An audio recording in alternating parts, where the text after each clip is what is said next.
It is an honor for me to be with you this evening because I have a sense of the history of the SCLC and the extraordinary historical work that this organization has done. As Dr. Steele mentioned, when I was a young man a few years ago at the University of Chicago, I was involved in the civil rights movement there, and we did our job up north, and we worked with our brothers and sisters in the South. And clearly, the work that the SCLC has done has been transformative in knocking down the walls of racism in this country, and I congratulate all of you for what you have done for so many years. I am aware that many of you don't know me very well, so let me just say a few things about myself in way of introduction. I was the mayor of the city of Burlington, Vermont. Vermont is a small state. Burlington is the largest city in the state of Vermont, has 40,000 people. In 1981, I was selected mayor by 10 votes and became the first independent elected mayor of the city of Burlington. And then I went on to become Vermont's congressman from 1990 to 2006. Vermont has one congressman, that's it. I was it. I was the best and worst congressman Vermont had. And then I moved down and I became a United States Senator. There were two of us, Senator Leahy and myself, from 2006 until today. I was not born and raised in Vermont. I was born and raised in Brooklyn, New York, as my wife was. My dad came to this country at the age of 17 from Poland without a penny in his pocket, couldn't speak English, didn't have much education. My mother graduated high school in New York City, and she had a dream that someday maybe we would own our own home. We lived in a 3.5 room rent-controlled apartment. She died young, and she never achieved that dream. So growing up in a family that did not have a lot of money is something, a lesson that I have never forgotten. When I was a young college student, I went to Washington, D.C. for the first time in my life to participate in the March on Washington for Jobs and Freedom. And I heard this organization's first president, Dr. Reverend Martin Luther King Jr. deliver his famous speech. I had the honor of being there. And on that occasion, he inspired me as he inspired a whole generation of young black and white kids to get involved in the civil rights movement. In Chicago, I worked for housing desegregation and was arrested protesting public school segregation. During that time, I was active in what was a sister organization to the SCLC, that was the core group, Congress on Racial Equality, which was then headed up by the late James Farmer. Many of you remember Dr. Farmer. Since I have been an elected official as mayor, congressman, senator, I have tried to use my influence. And by the way, I am the longest serving independent in the history of the United States Congress. And I have used my position to try to take on all of the powers that be in this country, because I happen to think that one of the very serious problems we have as a nation is that a handful of very wealthy and powerful corporate leaders are obsessed by greed. They want more and more and more and could care about ordinary people less and less and less.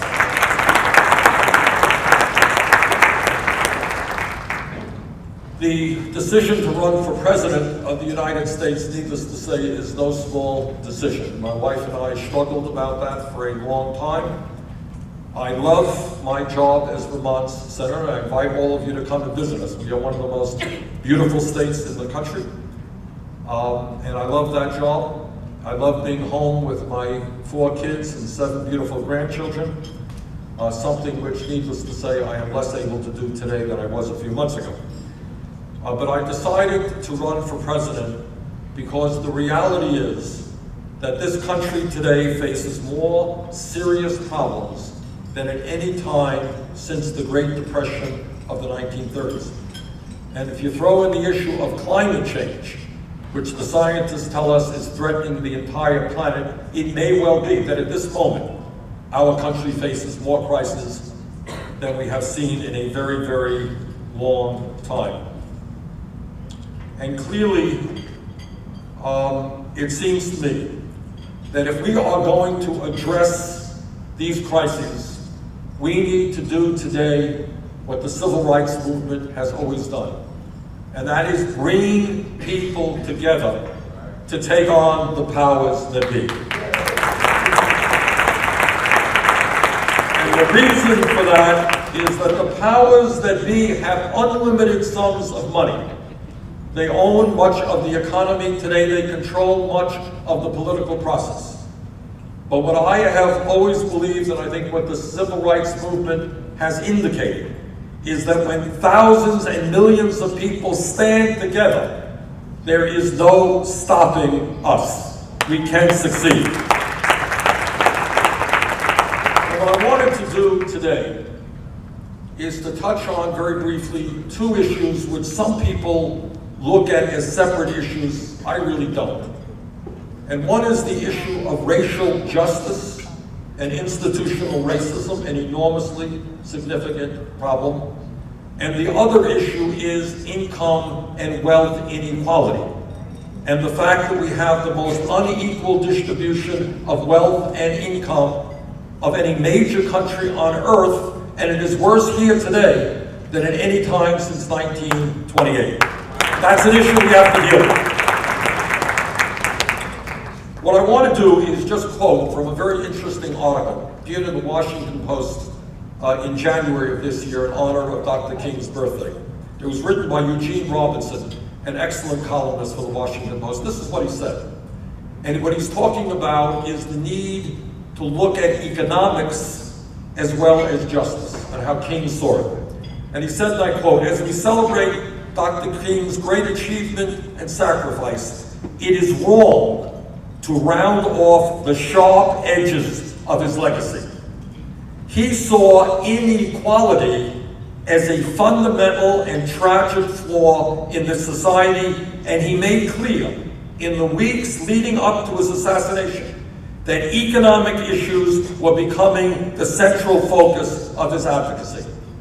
All of us remember where Dr. King was when he was assassinated.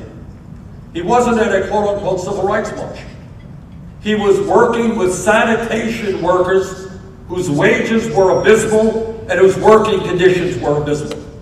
And you all remember what he was trying to do in the last months of his life. He was organizing a poor people's march. You all remember that? Not just the blacks, but of whites, of Hispanics, of Native Americans. And he said something which I thought was very important. And he talked about inequality, and he said the problem was structural. He said, and I quote, "This country has socialism for the rich, rugged individualism for the poor." And then he said, "Now our struggle is for genuine equality, which means economic equality. For we know that it isn't enough to integrate lunch counters. What does it profit a man to be able to eat at an integrated lunch counter if he doesn't earn enough money to buy a hamburger and a cup of coffee?" And that is where we are today. We have millions of people, black, white, Hispanic, millions of people who are working longer hours for lower wages. We are the wealthiest country in the history of the world, and yet we have by far the highest rate of childhood poverty of any major country. That is not, in my view, what America should be about. And that is, together, what we have got to change. Today, when we talk about the criminal justice system, What we are looking at is a very tragic situation. And I start off with the fact, and I want you all to think about this, that the United States of America today has more people in jail than any other country on earth. So you tell me, how does it happen that when you have a communist authoritarian country like China, 4 times as large as we are, we have more people in jail than they do? Something is very wrong.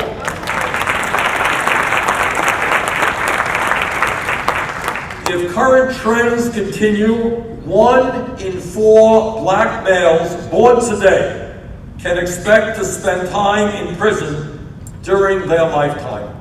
What an unspeakable tragedy that is. Blacks are imprisoned at 6 times the rate of whites. People of color are incarcerated, policed, and sentenced to death at significantly higher rates than their white counterparts. A report by the Department of Justice found that blacks were 3 times more likely to be searched during a traffic stop compared to white motorists. African Americans are twice as likely to be arrested and almost 4 times as likely to experience the use of force during encounters with the police. That is racism, and that's going to end.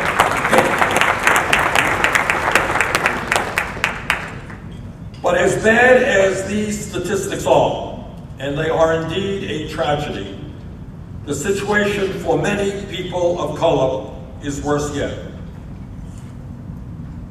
Too many African Americans today are simultaneously having to deal with the crisis of racial justice while coping with the effects of poverty and economic deprivation, such as drugs, crime, and despair. The majority of people of color clearly are trying to work hard, play by the rules, and raise their kids. But there are neighborhoods in this country where mothers are afraid to let their children outside because of fear of gangs, violence, drugs, and guns. And they are also afraid of their children being targeted by the police because of the color of their skin. No person in the United States of America should have to worry that a routine interaction with law enforcement will end in violence or death.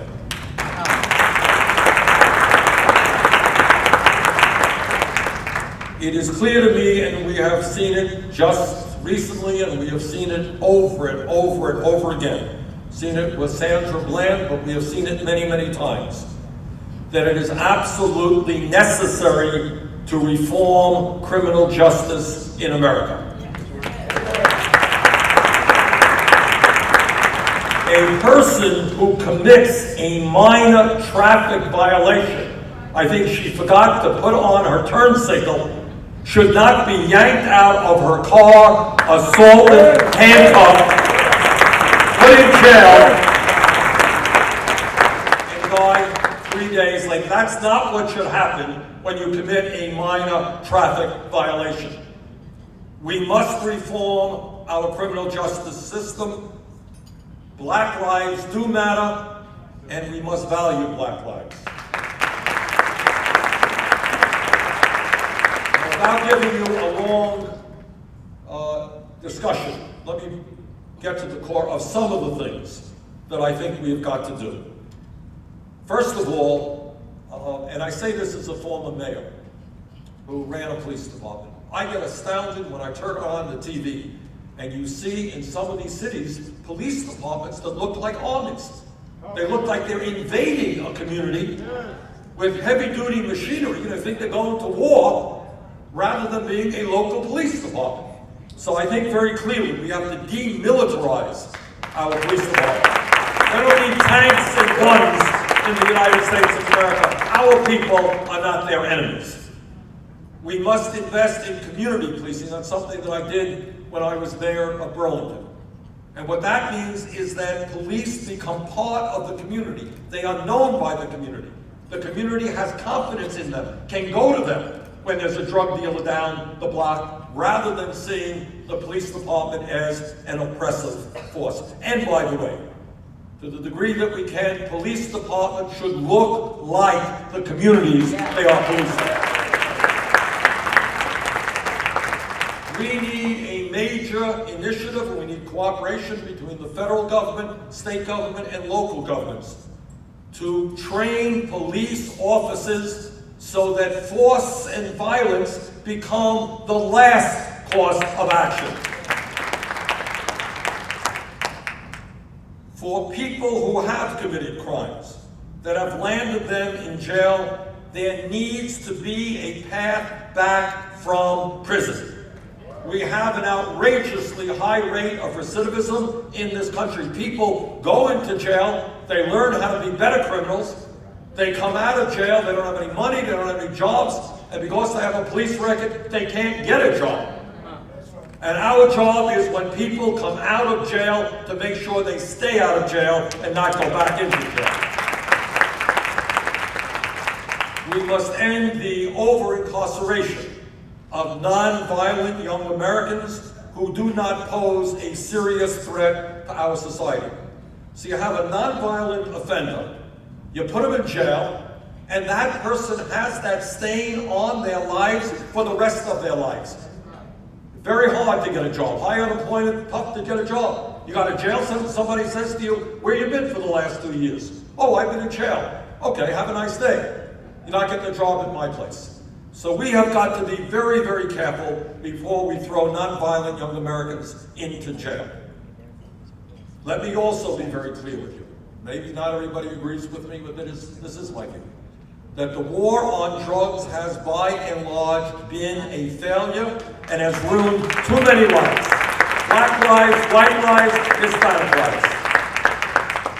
African Americans comprise 14% of regular drug users, but are 37% of those arrested for drug offenses. It is an obscenity that we stigmatize so many young Americans with a criminal record for smoking marijuana, but not one major Wall Street executive, people who have destroyed our economy, have been put in jail. Those are wrong priorities. Another issue that I have been hearing a whole lot about lately, and that is, in my view, we need to end prisons for profit.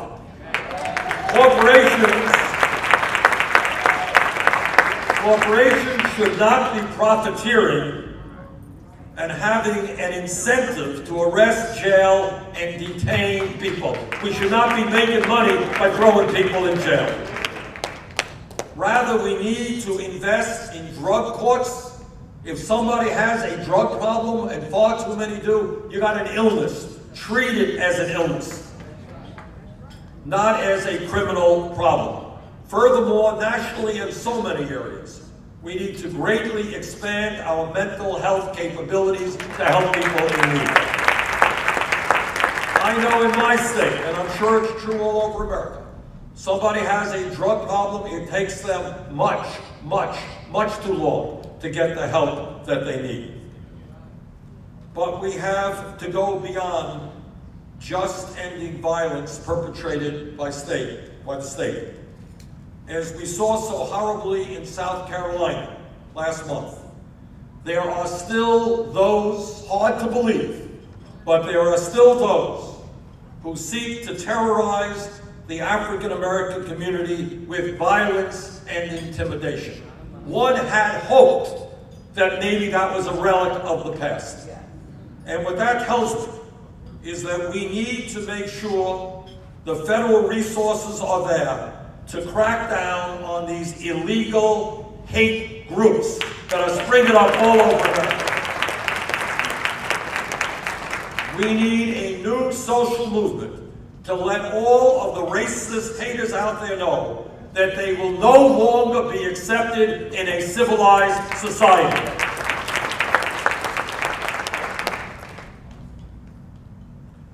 We also need to take a very, very hard look at how we treat children in this country. And by that I don't only mean black children, but children in general.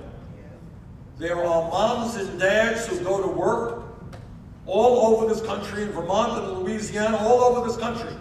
They cannot find quality, affordable child care. We are living in a community where mom and dad have got to work, and mom and dad have a right to know that their little ones are cared for by people who are well-trained and well-paid. And we're going to fight for universal pre-K. And needless to say, in a highly competitive global economy, we need to have the best educated workforce in the world. I don't want this country to have the distinction of having more people in jail than any other country. I want us to have the distinction of having the best educated workforce in the world.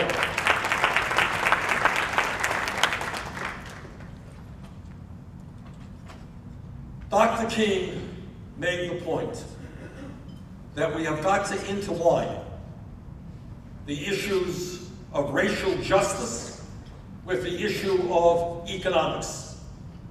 And that in this country, and I want to underline this because I think sometimes people forget it, this country today is the wealthiest country in the history of the world. But most Americans, whether they're black or white or whatever, they don't know that. And the reason they don't know that is that because today almost all of the wealth rests in the hands of a few, and that, in my view, has got to change. There is something profoundly wrong when the top 1/10 of 1% own almost as much wealth as the bottom 90%. There is something wrong when one family owns more wealth than the bottom 130 million Americans. There is something wrong when in the last 2 years, 14 of the wealthiest people in this country saw their wealth increase by $157 billion. 14 people, wealth increased by $157 billion. That is more wealth than is owned by the bottom 130 million Americans. That is not right. That is not right. And in my view, given the huge amount of unmet needs in this country, we need to demand that the wealthiest people and the largest corporations start paying their fair share of taxes.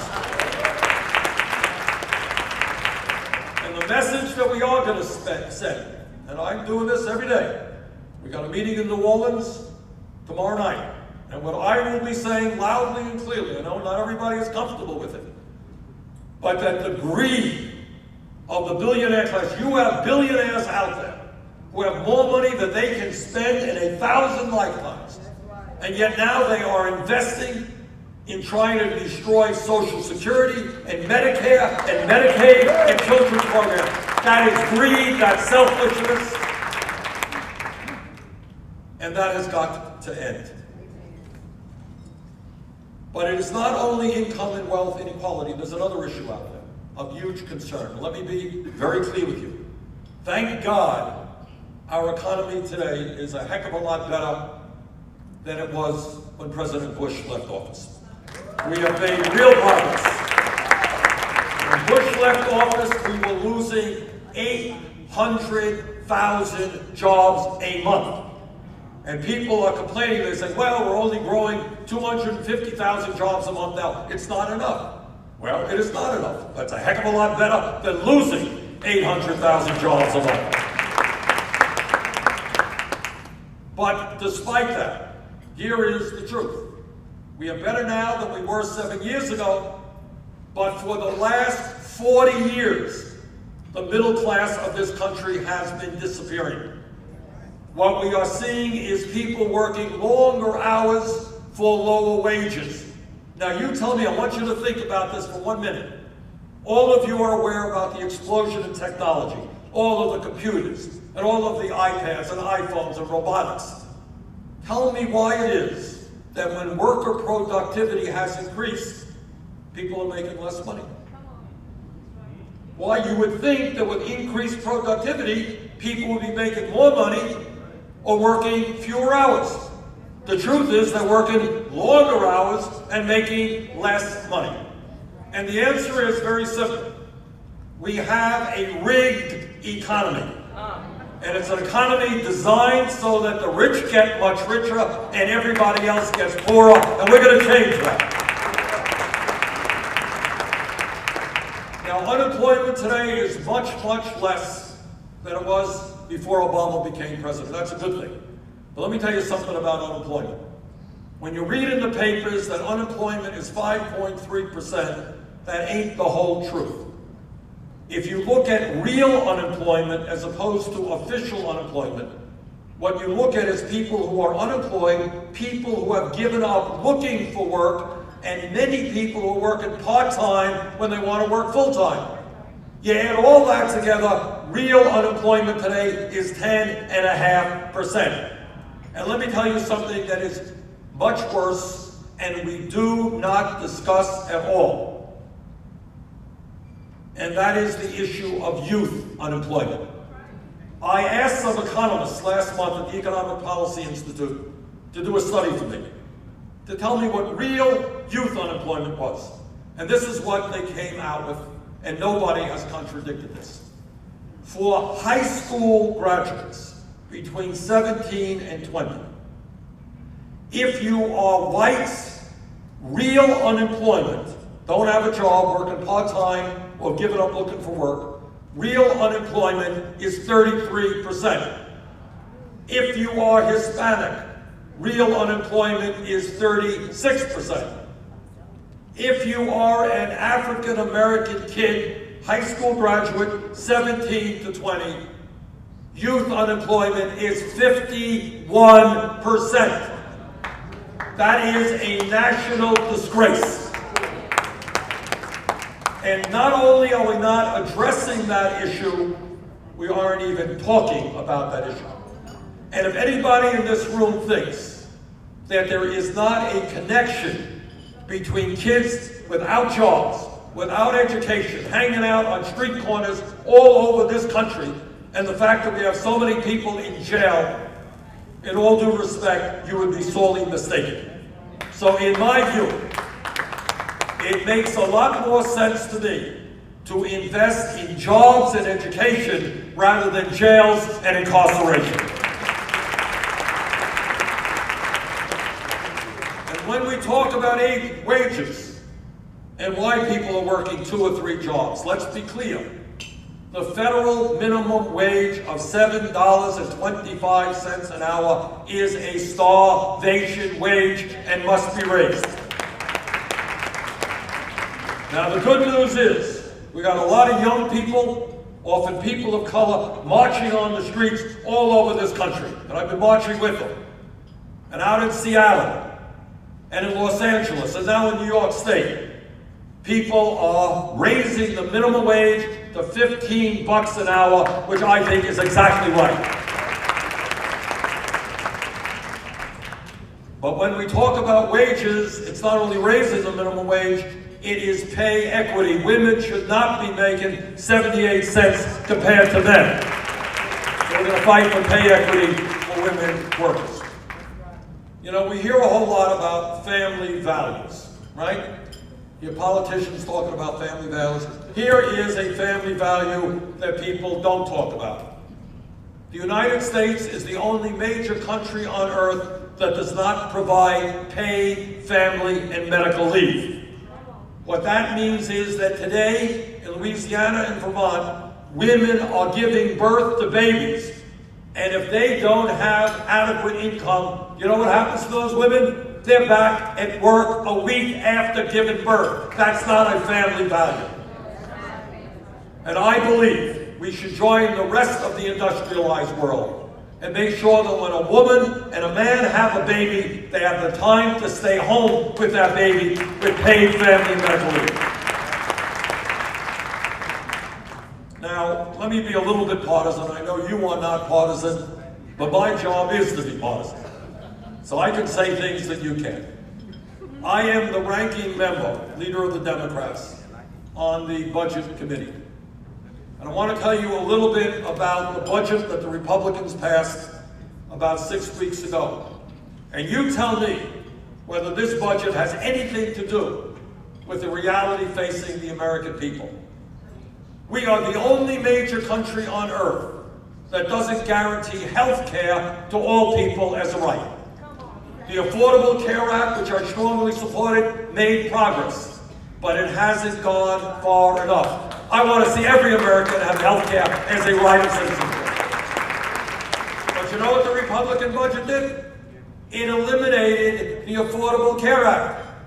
It cut Medicaid by over $400 billion. The result, 27 million Americans would be thrown off of health care if we let them get away with it, which the President and I certainly will not let them get away with. Young people desperately trying to get a college education. Republican budget cut Pell Grants by $90 billion.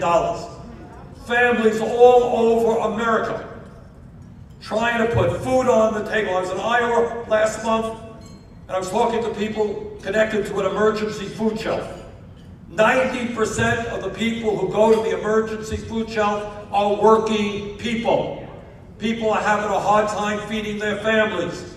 Republican budget made devastating cuts in nutrition programs, food stamps, the WIC program, which provides food for low-income pregnant women and their babies.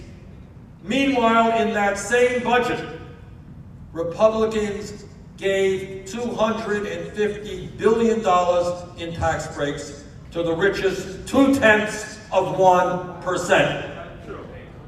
Those are not American values. Those are priorities which have to be fundamentally changed.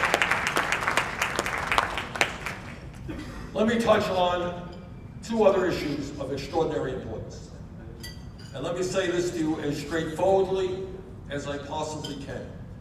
5 years ago, the United States Supreme Court rendered a decision which in my view will go down in history as one of the worst Supreme Court decisions ever made.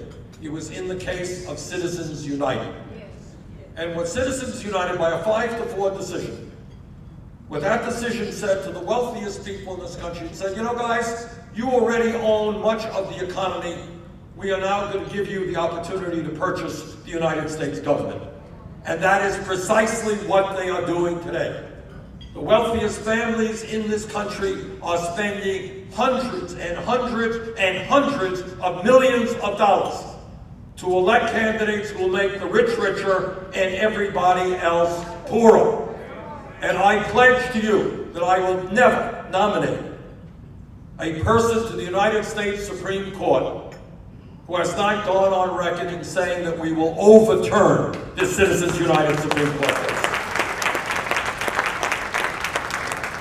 Let me also touch on another issue, and that is, I think some of you heard Pope Francis recently talk about it, and that is the scientific community is unanimous, virtually unanimous, in telling us that climate change is real, it is caused by human activity, and if we do not get our act together, the situation will only become worse in years to come. More drought, more flood, more extreme weather disturbances, more acidification of the ocean, more rising sea levels, more international conflict as people fight for limited natural resources. We have the moral responsibility to lead the world in addressing climate change, transforming our energy system away from fossil fuels. And when I talk about democracy, by the way, at the very top of my list is not only Citizens United. It is the understanding that we have got to beat back all of the efforts we are seeing all over this country in terms of voter suppression. You know, we had thought that that was an issue we had dealt with a few decades ago. Can you imagine today in 2015, legislatures and governors pushing voting propositions, so-called voter fraud, with the express goal of making it harder for poor people people of color, older people, to participate in our political process. I'm a politician. I have won elections, I have lost elections. But I run on elections, in elections based on my ideas. I am not afraid of people coming out to vote. It is cowardly for people to deny people the right to vote. Let me conclude by once again thanking you all very, very much for allowing me to be part of your meetings this week. It means a great deal to Jane and me, because we are more than aware of the extraordinary role this organization has played, not just for African Americans, but you have played in history. In history, you have changed American history, and in changing American history, you have changed world history. Barack Obama would not be president of the United States without the work done by this organization for many, many decades. You helped break down barriers. And all Americans owe you a deep debt of gratitude, which is why I'm so proud to be with you. And what this campaign is about, what I'm trying to do in this campaign, is not just get elected President of the United States. Yeah, I'd like to get elected President of the United States. I'd like that too. But what I am trying to do is to do what you have done for decades. And that is understand that we can accomplish enormous things. In the case of the civil rights movement, taking on all kinds of ugly brutality. But you did it because you brought people together. And that's what we have to do today. We have to bring all of our people together. This is a great country. There is nothing that we cannot accomplish. Every kid in this country should be able to get a college education regardless of his or her income. That should be an American right. Every person in America should be entitled to health care as a right. We should not have 30, 50% of our kids unemployed. We can rebuild our crumbling infrastructure, our roads and our bridges, put people to work doing that. We can have the best child care system in the entire world. We can do all of those things when we stand together. When we stand together. And when we have the courage, this is tough, when we have the courage to say to a handful of billionaires, sorry, this country belongs to all of us, not just to you. Your greed has got to end. So I'm going to have to apologize. We are going to have to race to New Orleans. I wish I could spend the whole evening with you, but it's been a pleasure meeting so many of you. Dr. Steele, thank you so much. And it's been an honor for me to be with you this evening. Thank you all very, very much.